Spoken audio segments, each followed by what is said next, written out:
Australian പര്യടനം എക്കാലത്തും Indian ടീമിനെ സംബന്ധിച്ച് കഠിനമാണ്. അത് കളത്തിനു പുറത്തും.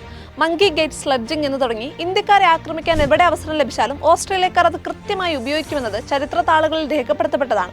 ടീം ഇന്ത്യയുടെ ഇത്തവണത്തെ ഓസ്ട്രേലിയൻ പര്യടനത്തിനും അതിനു മാറ്റമില്ല. കഴിഞ്ഞ ദിവസം തന്റെ കുട്ടികളുടെ വീഡിയോ അനുവാദമില്ലാതെ എടുത്തതിന് വിരാട് കോഹ്ലി മെൽബൺ വിമാനത്താവളത്തിൽ വെച്ച് മാധ്യമപ്രവർത്തകയോട് തട്ടിക്കയറിയിരുന്നു. കുട്ടികളുടെ ചിത്രങ്ങൾ തന്റെ സോഷ്യൽ മീഡിയ പേജുകളിൽ പോലും പങ്കുവയ്ക്കാതിരിക്കാൻ പരമാവധി ശ്രമിക്കുന്ന ആളാണ് കോഹ്ലി എന്നതാണ് വാസ്തവം. കോഹ്ലിയുടെ മക്കളുടെ വീഡിയോ വിവാദത്തിന് പിന്നാലെ രവീന്ദ്ര ജഡേജയുടെ ഹിന്ദി വിവാദം തലപൊക്കി. രവീന്ദ്ര ജഡേജ പത്രസമ്മേളനത്തിൽ ഹിന്ദിയിൽ മാത്രമാണ് മറുപടി നൽകിയതെന്നും ഇംഗ്ലീഷ് ഭാഷ ഉപയോഗിച്ചില്ലെന്നുമാണ് ഓസ്ട്രേലിയൻ മാധ്യമങ്ങൾ ആക്ഷേപിച്ചത്.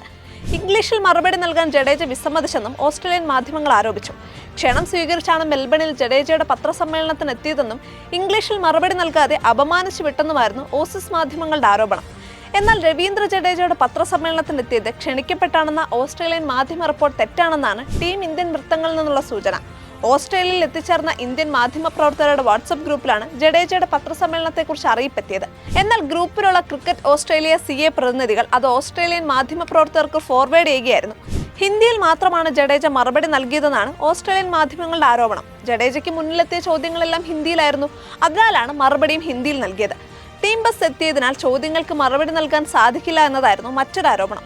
ടീം ബസിനെ കുറിച്ച് ജഡേജ ഒരു പരാമർശവും നടത്തിയില്ല. ഇന്ത്യൻ ടീമിനൊപ്പം ട്രാവൽ ചെയ്യുന്ന മാധ്യമപ്രവർത്തകർക്ക് മാത്രമുള്ള മുഖാമുഖമാണെന്ന് അധികൃതർ അറിയിച്ചെങ്കിലും അത് തമസ്കരിച്ചാണ് ഓസ്ട്രേലിയൻ മാധ്യമങ്ങൾ ആക്രമണം അഴിച്ചുവിട്ടത്.